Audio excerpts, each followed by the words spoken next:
Good afternoon, ladies and gentlemen. Welcome to the monthly meeting of the City of Des Moines Zoning Board of Adjustment.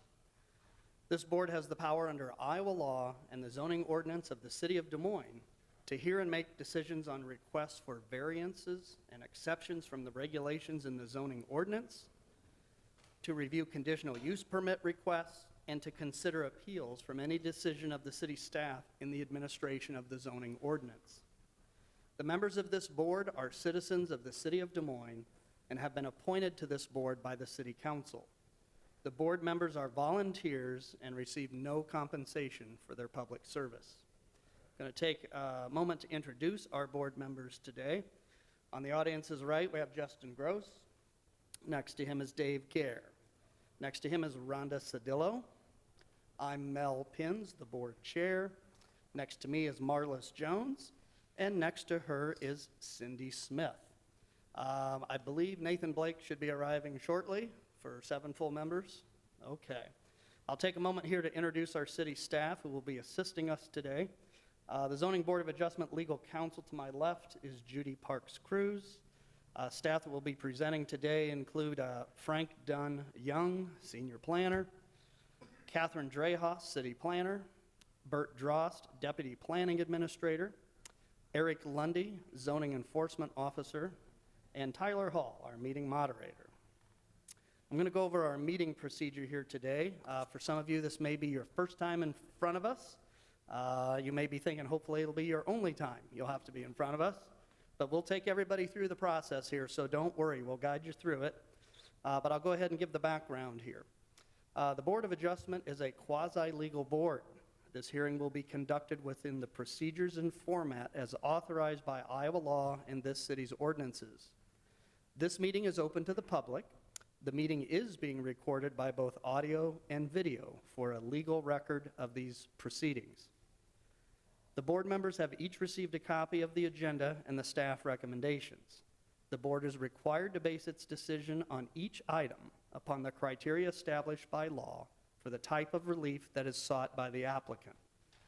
The law applicable to each case has been identified in the written staff report.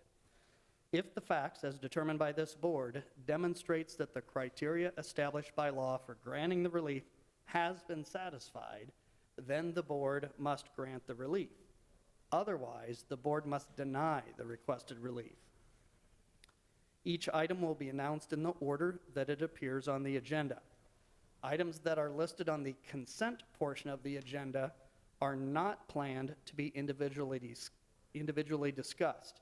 They will be considered for approval in accordance with the recommendation in the staff report, unless the appellant does not agree to the conditions recommended by staff, or if there's an individual in the audience or a member of this board that requests that the item be removed from the consent agenda so that a full discussion on the matter can occur. And I'll come back to our consent agenda in a minute. Again, we'll help you through each step here. When an agenda item is announced, city staff will first give a brief overview of the appeal, and they will present any written comments that have been received prior to the hearing. Then the applicant or their representative will be allowed up to 10 minutes to present their appeal. We'll then move to the public comment portion of the hearing for that agenda item. And anyone wanting to speak in support of, in opposition to, or even in neutrality of an appeal will be allowed up to 5 minutes each to present their comments. This will be their one and only opportunity to address the board in regard to that agenda item. Once all concerned citizens have spoken, the board will then ask any additional questions of city staff in regard to the item. And finally, the applicant will be given 3 more minutes for a rebuttal or other closing comments if they so choose. All speakers are requested, in fact required, to speak only from the podium right here by the laptop. Is that correct? Here at the center of the room. And they'll begin their presentation by first giving both their name and address of business or residence. This is designed so that in the event you may need to be contacted for legal notices related to the outcome of this appeal. All speakers are requested to remain courteous and to focus their comments only upon those facts that demonstrate whether or not the criteria established by law has been satisfied. Speakers are asked to ensure that they're respectful of time considerations, and if necessary, the board chair will limit further comments by speaker if they exceed their time limitation. The board chair will then close any further public comment on the agenda item, and the board will immediately deliberate the request and make a decision on the appeal. Please note that it takes at least 4 affirmative votes by the board for any zoning appeal to gain approval. If your appeal is approved today, we ask that you would wait until at least 1 week from today's hearing date. If you'd need to contact the city's Permit and Development Center to obtain any necessary building or sign permits related to your appeal. This will allow the decision of this board to be documented in the form of a decision and order, which will be provided to you and city staff. Any appeal that is approved by the board must be implemented, constructed, or otherwise utilized within 2 years of the date of the decision by this board, or such approval shall expire. The decisions of this board can only be appealed in the Iowa District Court. If you believe you've been harmed by an error made by this board, your only remedy is to seek relief through the district court within 30 days of the filing of the board's decision and order. If you believe the zoning regulations applied by this board are wrong, you may petition the city council to change those regulations for future considerations. All material written or otherwise used today as part of any presentation is a part of the permanent record. You may contact city staff after the hearing if you need a copy. And if there's anything you plan to present that you haven't already provided to staff, you'll need to leave that with us or a suitable copy. Just a couple quick housekeeping items here. Please avoid any undue conversation in the audience so as to limit distractions during the hearing that is in progress. You're doing a fine job with that. Please ensure your cell phone has been silenced. Good work already. And if you need to use the restroom, just walk back through the doors here. Restrooms are just to the right of the staircase, so you don't have to go back downstairs. We've got some restrooms up here. Once the agenda item that you're interested in has been completed, you're welcome to leave the hearing. We'll have a 5-minute break in the meeting, a little bit after 3 o'clock, if that may be needed. So before we get on to our consent agenda items, I really want to take a moment here for something special. I'm going to remove my mask. I've checked on this. I've got 6 foot of separation here. I can't do this with a mask on anyway. After 10 years of serving the City of Des Moines Zoning Board of Adjustment, our member from Ward 1, Cindy Smith, is stepping down. I've been on this board for 14 years, and I've served with a lot of outstanding folks. Some are with us a couple years, some are with us for a few years more, but Cindy served a decade, and that is just extremely commendable. She has been a pleasure to work with as a fellow resident of Des Moines, as a professional, and I think my colleagues would share that she's just been a great person to work with. And so I want to thank Cindy for her service. Like I said, nobody is paid for this. And we have a hearing each month that can range from anywhere from 2 hours to 6 hours. We engage the public, we listen closely, and Cindy has always taken everybody's information into account, and at the end of the day, she makes a great decision based on what we're supposed to be here for. She's no better representative, or there isn't a better representative for this city that could serve on a citizen board than Cindy. So Cindy, I want to recognize you for your 10 years of service to us with this little, it's a very minor memento, but it says, in honor and appreciation to Cindy Smith for 10 years of service to the City of Des Moines Zoning Board of Adjustment from 2011 to 2021.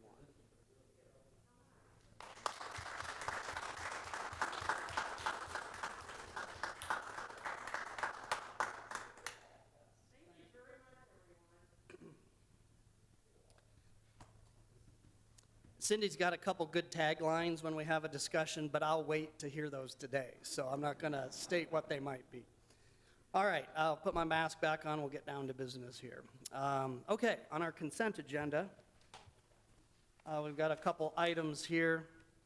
Well, first of all, Frank, do we have any changes to the agenda? Good afternoon, Mr. Chair, members of the board. I would like to recognize that we do have one change to the agenda. I will scroll down to that real quickly. Item 4 has been withdrawn from the agenda as it was able to be approved administratively. And other than that, the agenda remains the same. Okay. All right. Well, what I'm going to do here is just go through our consent agenda, and I'm going to list off each item. And again, for the audience's benefit, if I list these items, city staff has recommended approval for the requested permits, exceptions, et cetera. And if there's somebody in the audience that would be opposed to one of these items, opposed to us granting the requested relief, just raise your hand for the moment. If there's anyone opposed, then we will set that aside, and we'll put that on our regular portion of the hearing that we'll get to in a few minutes. So I'll start with item 1, a conditional use permit request near 918 Southeast 21st Street. Is there anybody in the audience opposed to granting the conditional use permit for item 1? If so, just raise your hand. All right, seeing none. Item 2 is a type 2 zoning exception at 2426 Southeast 14th Street. Is there anybody in the audience opposed to granting approval for item 2? If so, just raise your hand. Seeing none. Item 3 is a conditional use permit request for two, looks like neighboring addresses, 1159 and 1161 24th Street. Anybody here in opposition to granting the conditional use for that item? Just raise your hand if so. All right, seeing none, those are the only 3 items that we have on consent. So board members, unless you have any questions or concerns, would there be a motion to grant approval of items 1 through 3? All right, a move by Marlis and a second by Rhonda. All those in favor, raise your right hand, say aye. All right, motion carries 7-0. So if you were here for items 1 through 3, they have been approved, subject to the staff conditions, and you'll get a copy of that by this time next week. Thank you for coming in, and have a good rest of the week.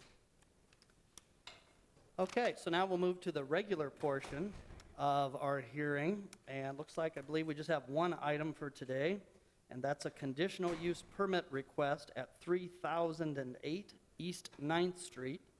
And the way the process works is we'll have city staff give a brief overview of the request for the conditional use.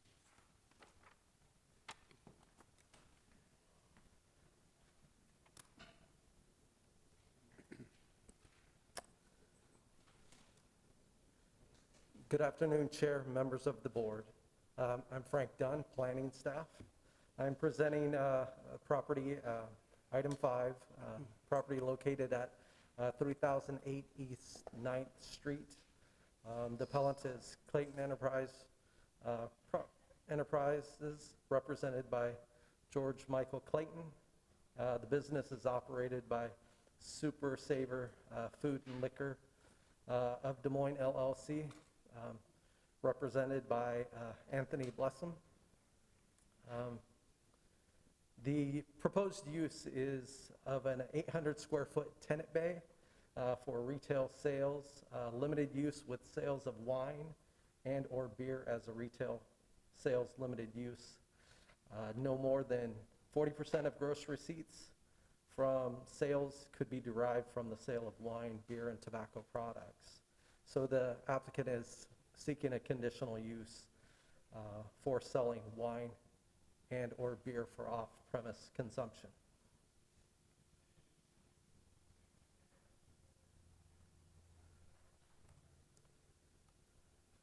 And so first I'd like to set the stage, and let me see if I can move that around.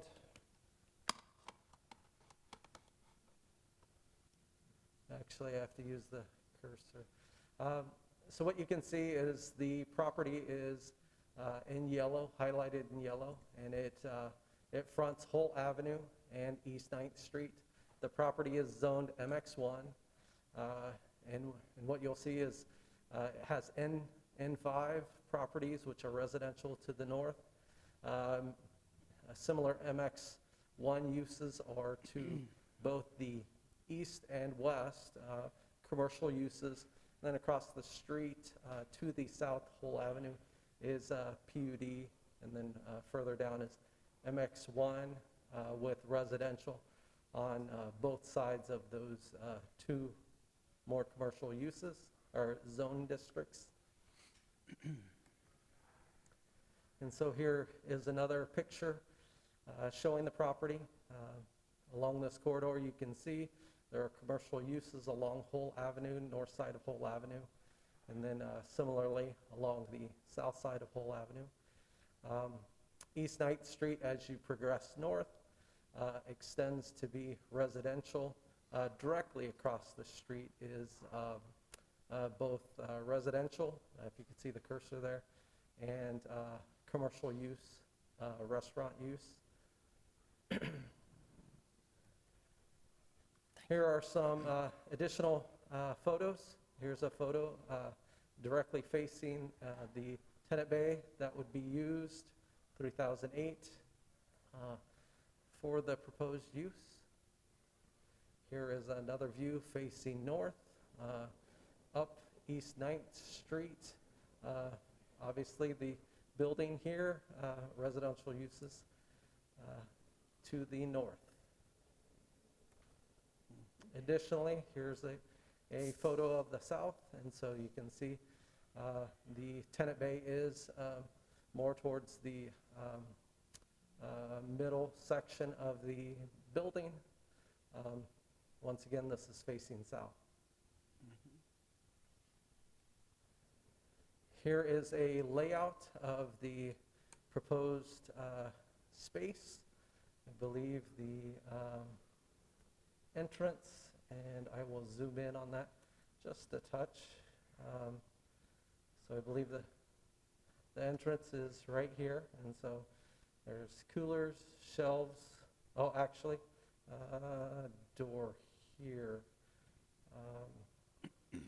Okay, there's two doors here, so you'd enter this side, windows, shelves, cooler space to the rear. And so the applicable criteria that we generally look at for conditional use includes the use must conform with conditions identified and indicated in Table 134, 3.9-1 of the zoning code. The proposed location, design, and construction and operation of the particular use must adequately safeguard the health, safety, general welfare of persons residing in the adjoining and surrounding properties, residential areas. The business must sufficiently be separated from these adjoining residential areas by distance, landscaping, walls or structures to prevent any noise, vibration, or light generated by the business from having a significant detrimental impact on the adjoining residential uses. The business must not unduly increase congestion on the streets in the adjoining residential area. The operation of the business must not constitute a nuisance. Additionally, the business must conform with applicable supplemental regulations.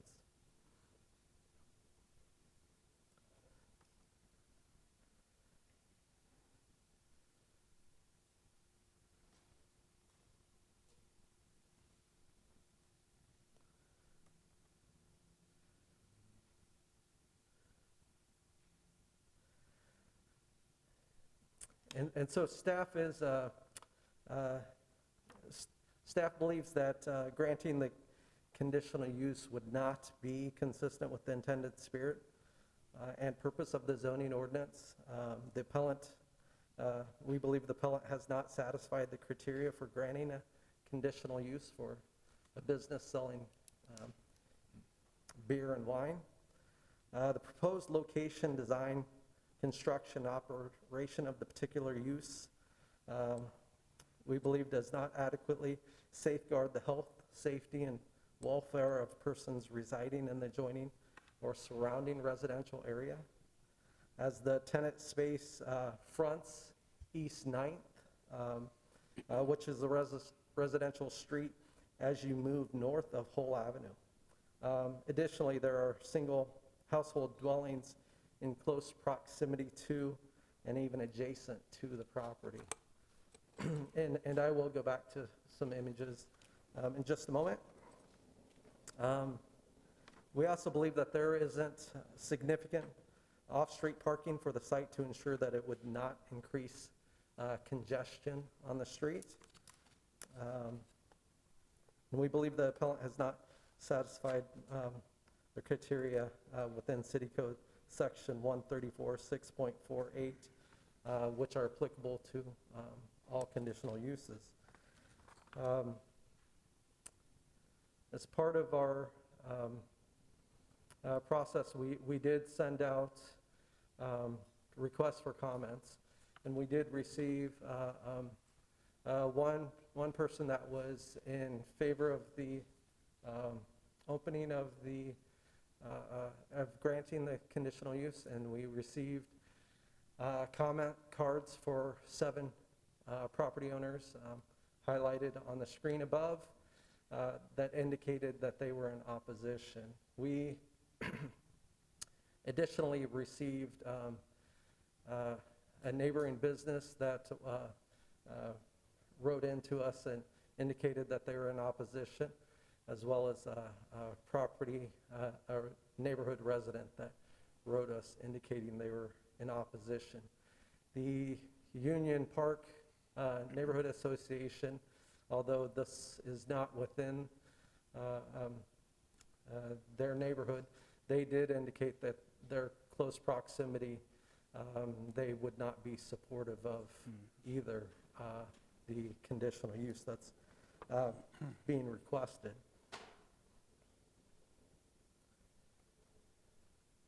And here are some of the comment cards that were sent in that I mentioned.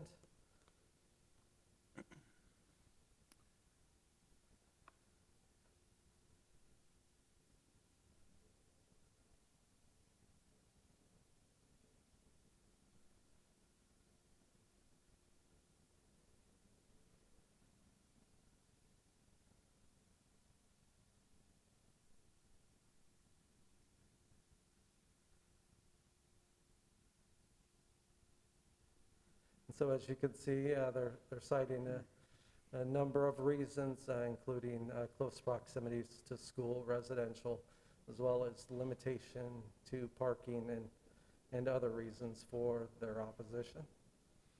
Frank, this is Nathan over here. There are restrictions about how far you can, I guess this is a question. Are there restrictions about how far you can build this type of business from a school? Yes. In code? And this, I mean, even though people are referencing a school being nearby, this is actually outside of the regulations. I mean, it meets the regulations, right? It does meet that regulation, yes. Yeah, Separation requirement. separation distance of 150 feet, I believe.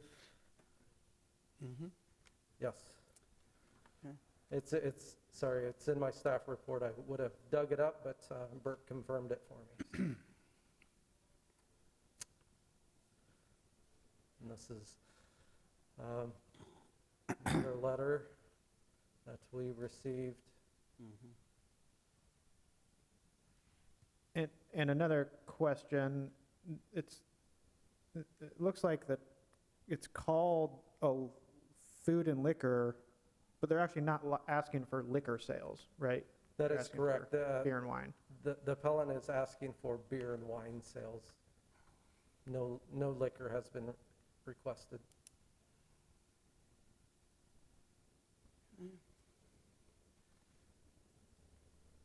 Frank, do you have more presentation, or is I do that not. what we've got here? Let's see. Okay. I'm cycling through their letter to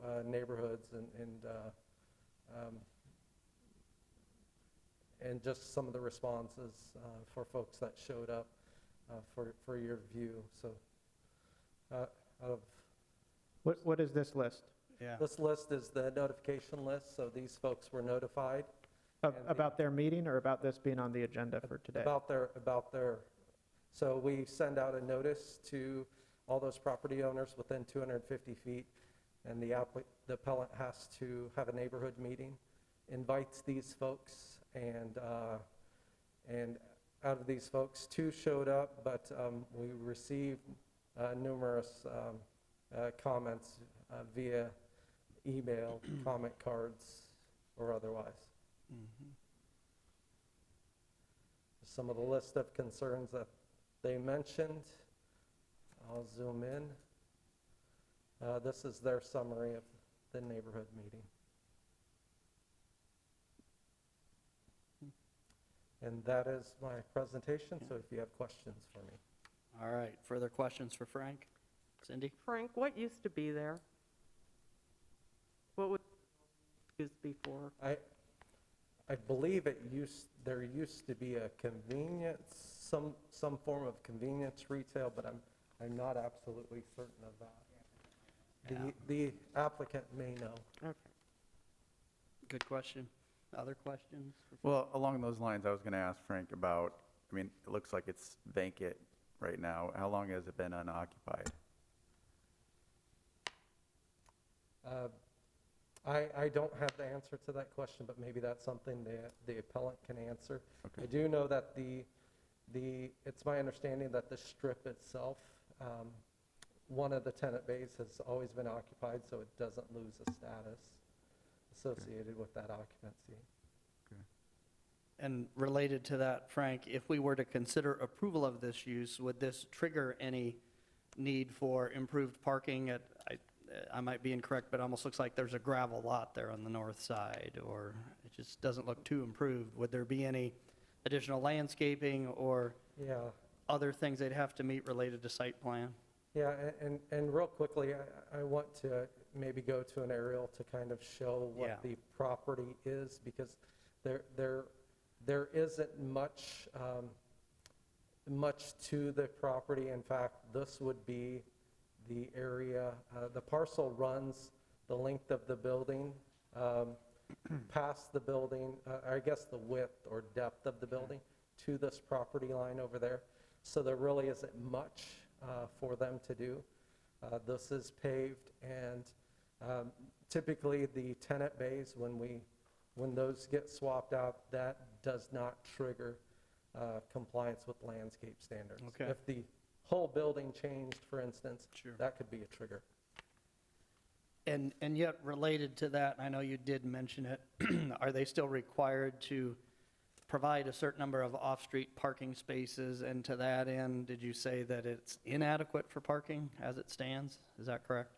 If currently the building has been there long enough to where it predates our Okay. requirements, so it has those type of rights, Okay, non-conforming rights today. I've got you. Um, Yep.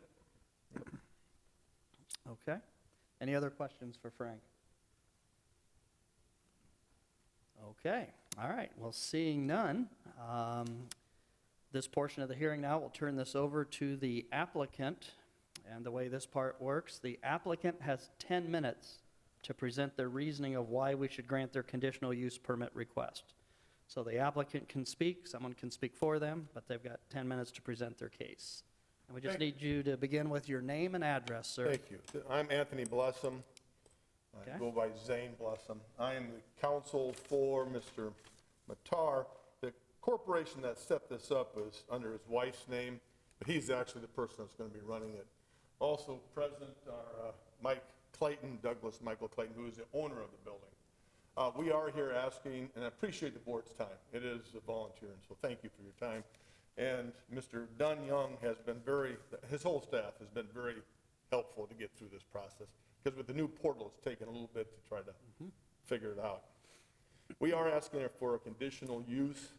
This property, I refer to as the old Hull Avenue neighborhood business district. And it's been there for probably, 100 years? The site, I'm not sure how long Mr. Clayton's owned it, but they did used to have, within the last couple of years, another convenience store already there. And in fact, if we did bring this and just had a limited use of a retail space, there would be no objection. You'd automatically grant it. The only reason we're here is because he has put on his application, he wants to sell beer and wine at this location. Because it is zoned MX1, my understanding is MX1 is that it's supposed to be so it's accessible by walking from the surrounding communities. And that's exactly what this is. It's an old building which used to have a convenience store.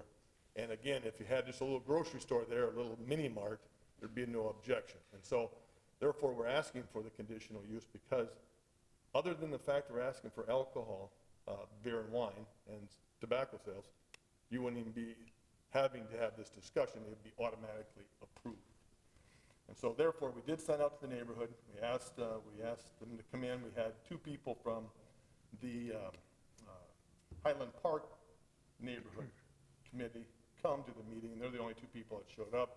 I believe this gentleman did show up. He didn't tell me who he was or sign in at all or offer any statements. So as far as we were concerned, there was no objection, and it would be of use to the neighborhood. Again, it's in walking distance. It's going to provide groceries, soda pop, and then we have to get the permits, but we're going to ask for cigarette sales and beer and wine sales. And as this board knows, you can only it's limited to 40% of your gross sales. So it's a limitation. And so I'm not sure what the complaints are, again, by the board, what would be a factor here. This is an old use building. The parking lot in the back, it's not wonderful, but it is a parking lot, provides space. There is a parking lot across the street where there is a bar, restaurant. There are places on the street. So I'm not sure how, if we would start having a convenience store, that would change anything in the neighborhood. And it'd be no different than a grocery store, a little mini mart, because people are going to park, they're going to come in, they get their stuff. But predominantly, what you're hoping for under MX1 is that they walk to it. And so therefore, I don't think we should be limited on the use, the conditional use. I believe the board had a criteria. They had 4 items listed. The business conforms to the identity in the table, and that was satisfied. 2, the proposed location, design, and construction did not adequately safeguard the health and general welfare of the persons. I'm not sure how it does not protect or provide safety to people in the neighborhood. It's not within the walking distance to a school. It's not within the limitations of a church. And so I'm not sure how it's going to affect the neighborhood any different than any other business going into this facility, this spot with.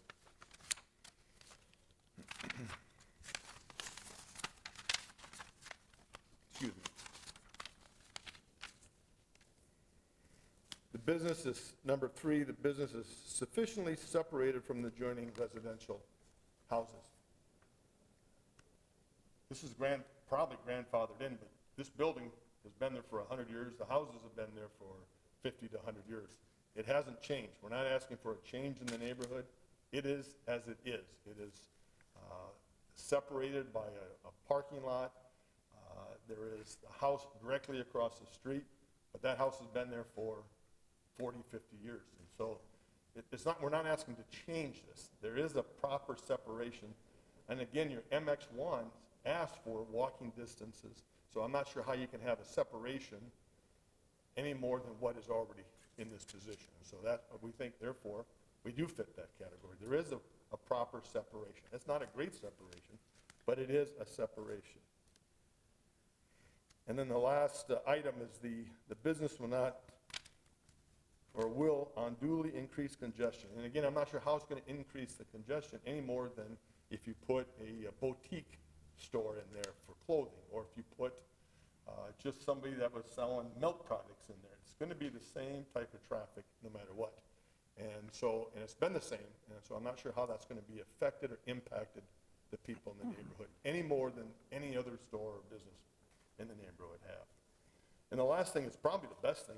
If this is really a problem, and if the real problem is the concern in the neighborhood, if you're selling alcohol or you're selling cigarettes, that you're going to get unsavory elements, well, they always have a nuisance factor. They can bring an action and say, you're committing a nuisance in here, and stop it. But other than just saying, you're not getting it because we think you're going to sell cigarettes and alcohol to people we don't like, I don't think that's a proper excuse for not giving the conditional use.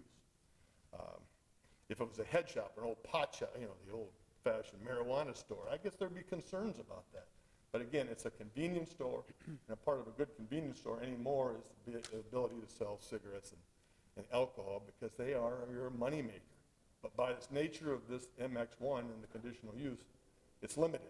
You're not going to be selling just beer and alcohol. So for those purposes, we think that you should grant the conditional use. Thank you. Question? Okay, yeah, go ahead. Who wants to jump in? Can you tell me the planned hours of operation and the days that it would be open? That was discussed with the neighborhood, at the neighborhood meeting. And right now, the intent is, and we asked what the people in the neighborhood that showed up would like, and it's 7 days a week, and it's from 8 to 2 a.m. 8 a.m. to 2 a.m.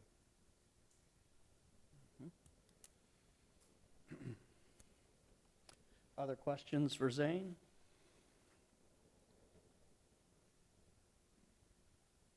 Any other questions? Zane, I'll throw a couple things at you here. So yes, this is a very established or old commercial district. Some people, I think, call it Snoozeville as a kind of written nickname, as in, not as in sleepy, I think S-N-U-S, if I remember right.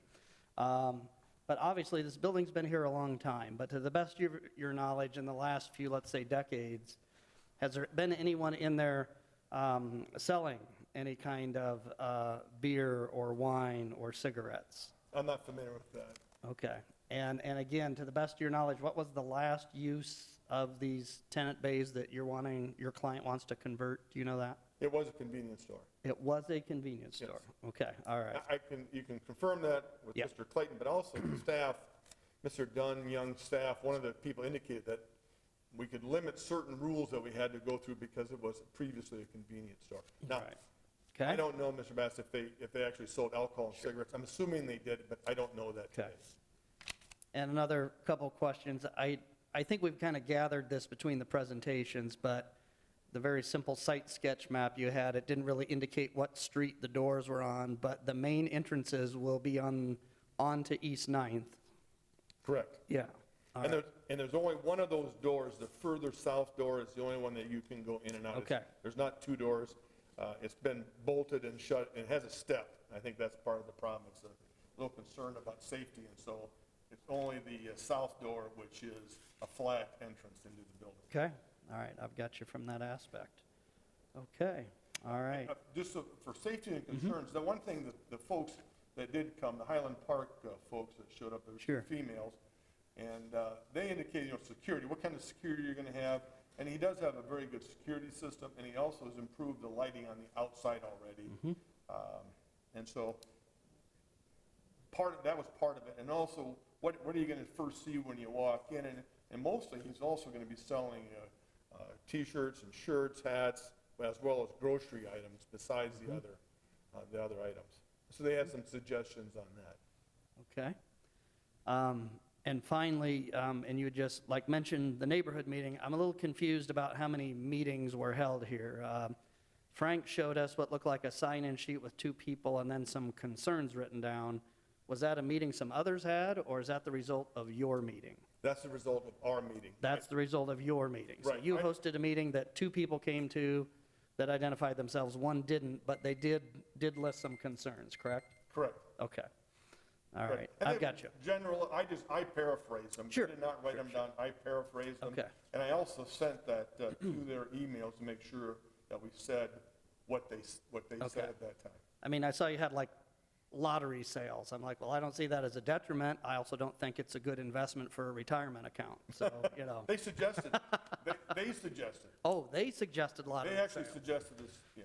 Okay, all right. I'd suggest a 401K. Okay. All right, so moving on. Any other questions for Mr. Blessing? Thank you. Okay, thank you for your presentation. Okay, so the way this next portion of the hearing works in regard to this agenda item, anybody that wants to speak in support of the applicant's request can have up to 5 minutes to present their support for the applicant. So we always start with that. Anybody here to speak in support of the applicant? If so, you can step up.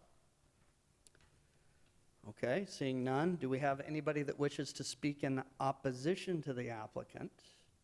And I might just say, if you want to speak in opposition, could folks just raise their hand if you do want to speak?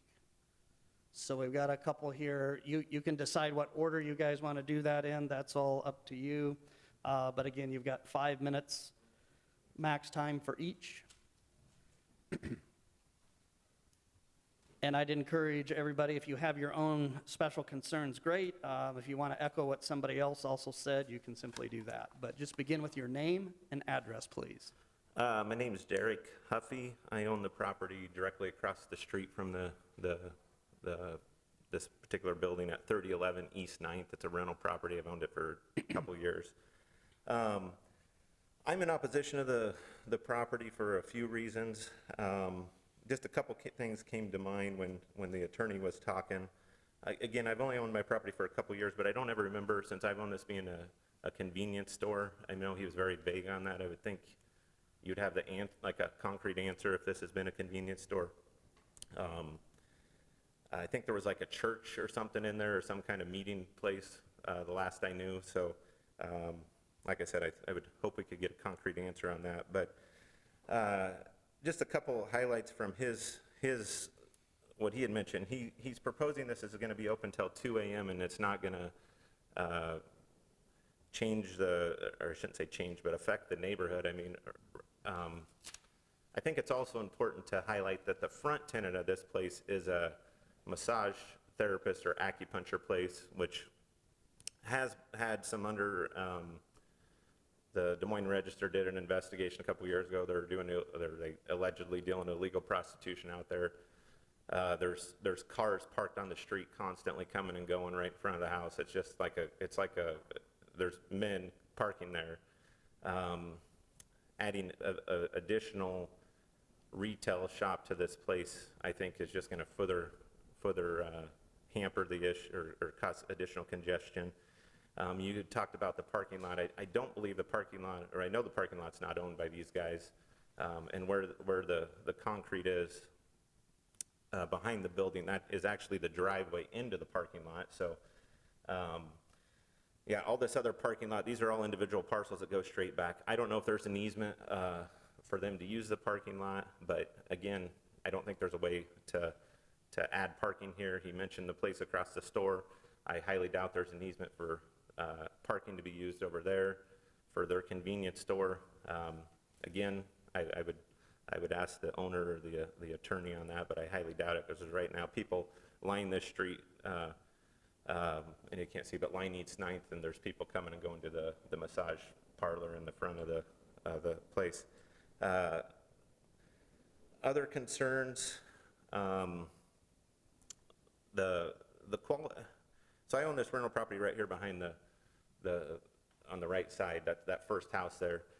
I was talking to one of the inspectors today about it. I mean, they're extremely strict on us. We got chipping paid, any kind of deferred maintenance on residential rental properties. We have to fix it. This place has rotting boards, needs a paint job. It's got tons of deferred maintenance. Landlord hasn't, kept it up for the neighborhood. I don't feel like that's a priority. The neighborhood is a priority of his as far as keeping the building looking nice. Let's see. One other concern I have is they say they're going to limit 40% of sales to liquor. I think that would be very hard for the city to monitor. I think you could easily, as a tenant, skew those numbers just by not reading things in accurately. Just my opinion, but I don't know how you monitor that. Let's see. Again, he said that the attorney had mentioned we're assuming we're going to have issues, when there's a process to follow. But I think the current tenant, or the past history of the building use, at least in the front, and not adequately taking care of the property, having constant traffic here, is a good indication of what that they're not addressing the issue, or unlikely to address issues going forward. So,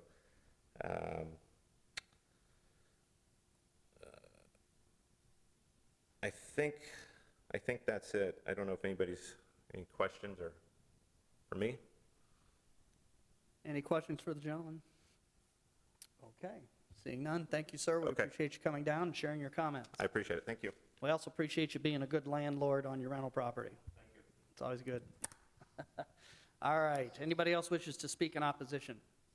Step on up. Just need your name and address, and you've got up to 5 minutes.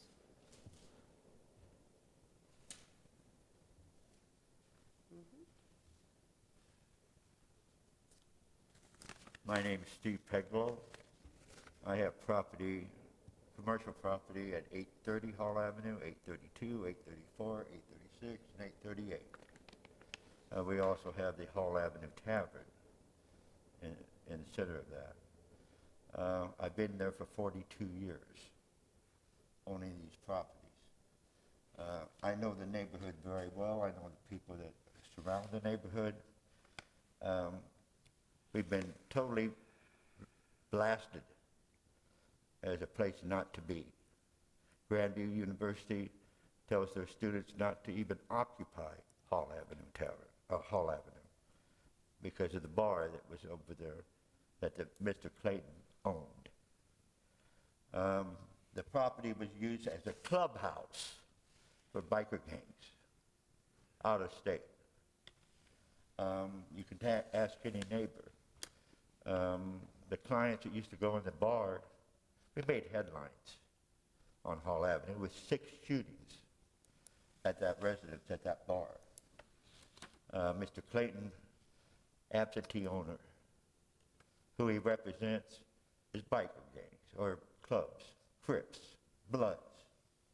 That's his associations. That's his client base.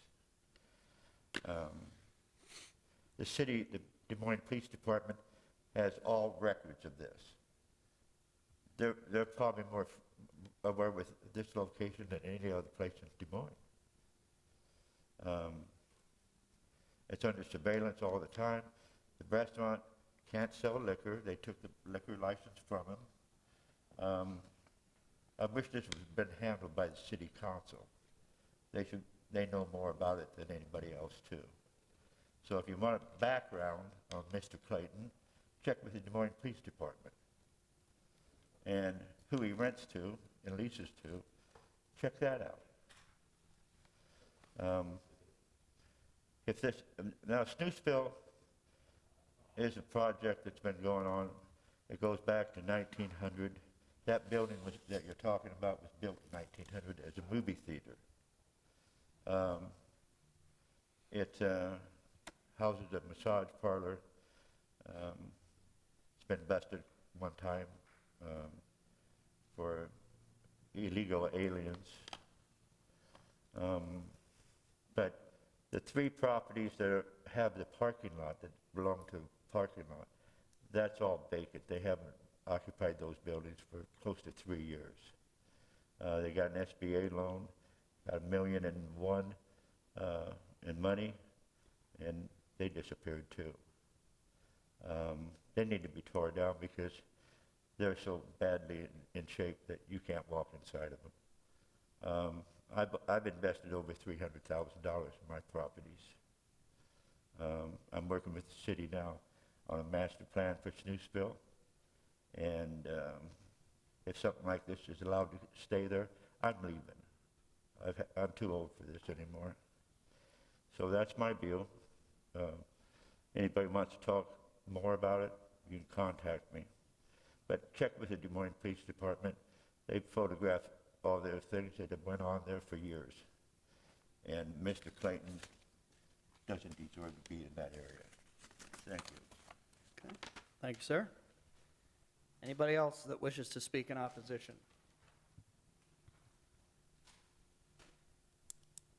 Going once, going twice. Anybody that wishes to speak in opposition? All right, seeing none. We do have an option. Anybody want to speak in neutrality? Any just general information they'd like the board to know related to the case or their opinions? Maybe they're not for it, maybe they're not against it. Anybody from Switzerland?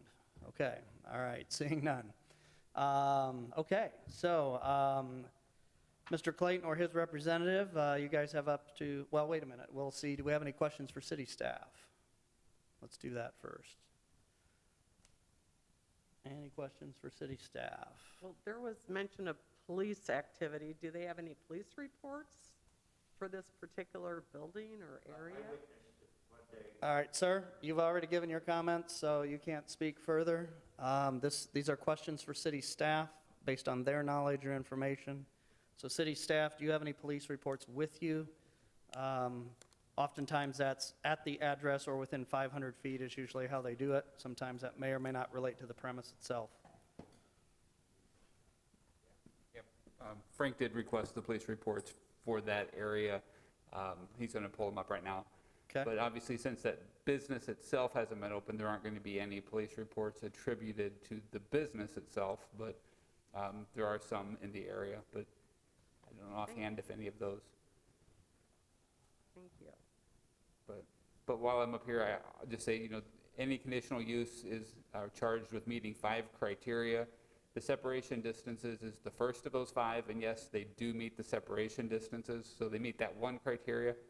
But as staff, we don't feel they meet the separation requirement from, or not a separation requirement, but a proximity to the residential. We just feel that given the close proximity of the houses to the east and to the north, that we've recommended denial of this. Okay.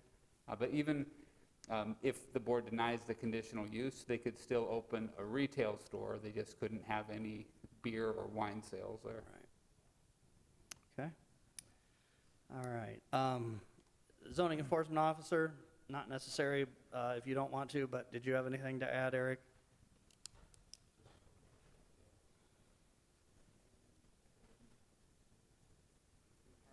Eric Lundy, zoning enforcement officer. I think the only thing I would mention is if the board does determine that the criteria are met, that I certainly would expect to have the ability to bring this back in front of you if this was operated in a fashion that wasn't in accordance with the conditional use that would have been approved. So I do want to make sure that that is put out there, that if the board does grant that, there is that safety net, so to speak, that this could be brought back in front of you if there's problems. Right. That's why it's called a conditional permit. You got to meet the conditions, and if there's problems, it could be revoked, correct? Yep. And then certainly, in the criteria, the language is sufficiently, there is some absolute minimums that are set in the code, but sufficiently doesn't have to hold to that exact minimum if there's other factors involved in that. Sure. And I think the conditions you presented were generally commensurate with some similar conditions we've had at other similar types of use requests, correct? Yes. Okay. The other thing I do want to indicate is if you don't grant this, they are able to go in there with limited retail. Right. They'll still be able to park on the street in front. So I Right. don't want the neighbors that have expressed concerns to have the impression that that couldn't still happen if this is denied. So. Gotcha. Okay. Since we were asking the city staff questions about police reports, do the board members have any questions about the police report that was just presented? Okay. All right. Seeing none. Okay. All right. So if there's no further questions for staff, all right. So applicant, you've got the closing rebuttal here. You can have up to 3 minutes for anything you'd like to add before we go to board deliberation.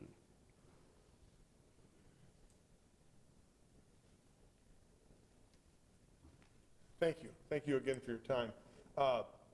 I see the biggest concern that the residents have and maybe the staff have had is what has gone on in the past here. I didn't realize, I did walk by this and I noticed there's a reflexology place in the corner. Now I know that it had other concerns. That does bother me, but on the other hand, maybe the best thing to do is to put a known entity into this building. Convenience stores, you're not going to be having motorcycle gang meetings. You're not going to have prostitutes working out of there, because you're trying to get people in and out the door to buy your products. This has been empty, I know, for the last year or so. The whole area needs a rejuvenation, and from my previous experiences, you got to get a business into the neighborhood to rejuvenate a neighborhood. And so far, how are you going to do that? What's going to come into this neighborhood? So far, Mr. Peglow indicated that most of them a lot of the buildings need to be torn down. So my client is actually offering to do something that's going to help, I think, will help the neighborhood. And again, your MX1 strictly says we want to be walking into this neighborhood. So I'm not sure I think the issue is what could be there, and we've had problems in the past, but that's not what we're here asking for. We're asking for the conditional use to do the convenience store that sells alcohol and tobacco. And unfortunately, or fortunately, how you look at it, they make money. Alcohol and cigarette sales do make money, more than just your grocery products. However, the right mix, you are going to make it a pretty decent neighborhood. And my client's going to want security. He's going to want protection. He doesn't want people stopping out front for hours to going into a house of ill repute, if that's what it really is. So I think this is your avenue to start rejuvenating the neighborhood. And that's what he's asking for. He's the person that's going to be working there. He's going to want to make sure it's safe. He doesn't want problems. So I'm not sure what's gone on before, but it sounds like there's a lot of problems. This place just keeps emptying buildings, and we're asking for a shot to rejuvenate it. Again, thanks for all your volunteer time. Okay, thank you, sir.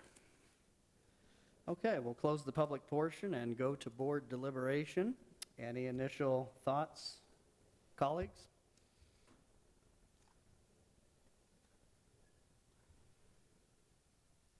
Well, I'm leaving my term with another difficult decision here. I agree that rejuvenation is needed, but I'm not sure that this is the right fit. I like the idea of the convenience store, but I think the big issue is the wine and the beer. That seems to be a problem. There's an awful lot of opposition to this in the neighborhood, and I think we need to consider that. Mm-hmm. Anyone else?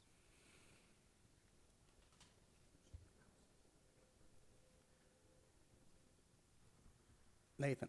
Yeah. I guess I'll echo Cindy. Cindy's been, I think, in my tenure here, probably the best advocate for neighbors consistently.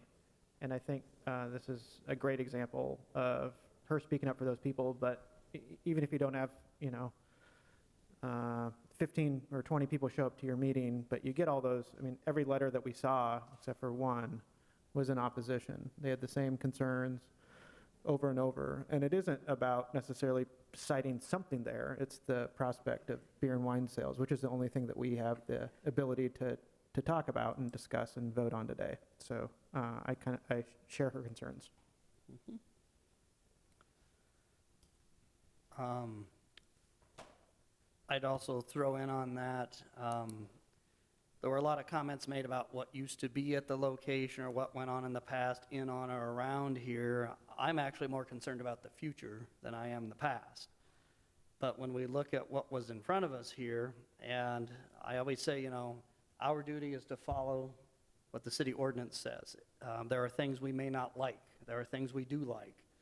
But we have to make our decision based on the role we have, the limitations, and the factors. And a general convenience store would certainly be allowed within this use district, would be my understanding.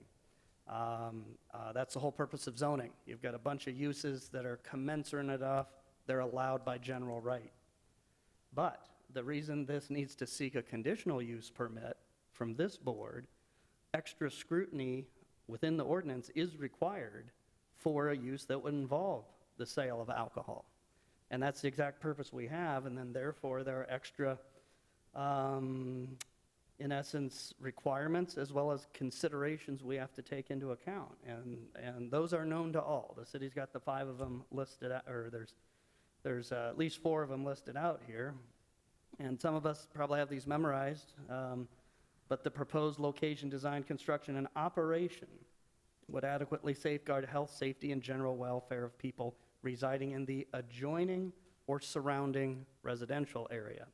So even though we have some zoning lines here, Those are invisible lines down the street. We have a minimum of 3 single-family houses that are directly across or adjacent to this business.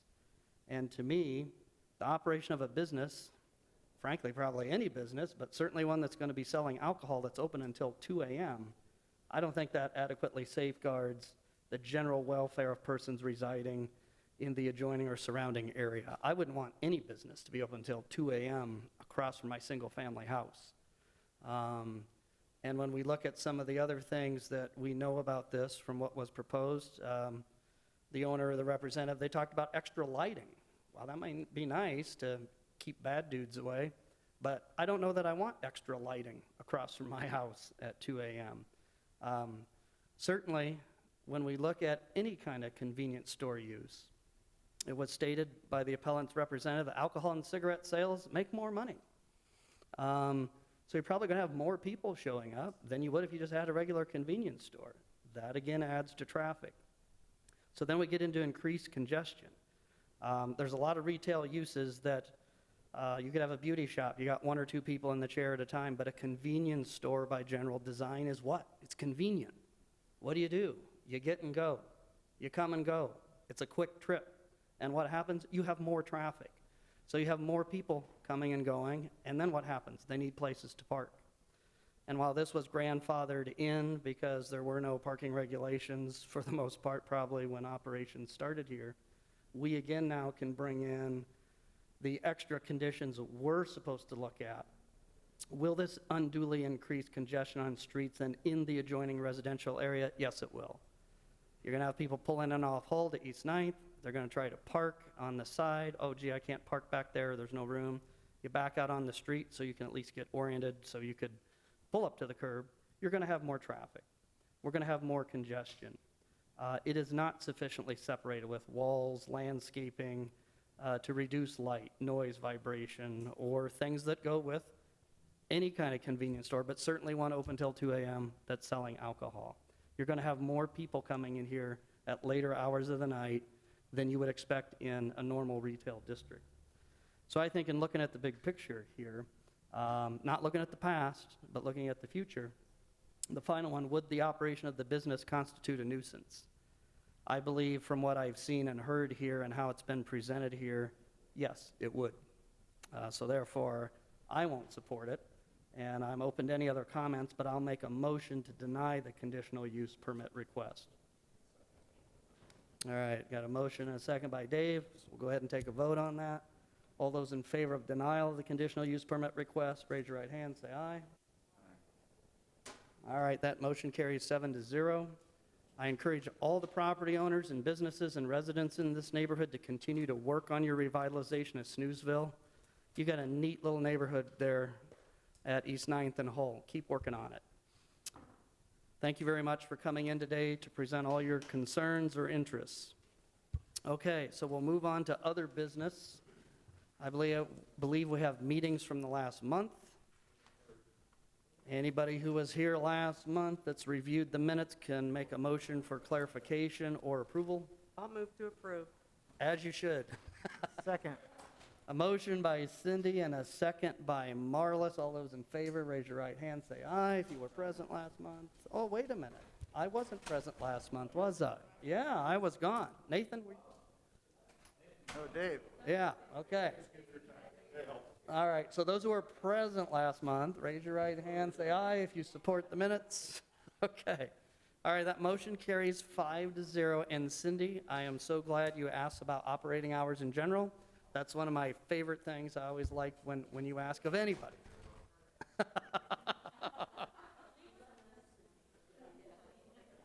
So do we have any other business staff?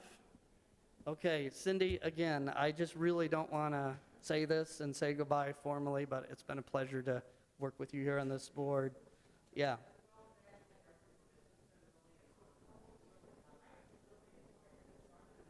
Well, you're the kind of citizen of Des Moines that represents your ward, your neighborhood, and your city the way people should, so thank you. And you're always invited to come and sit in the audience. All right. So this hearing is formally adjourned.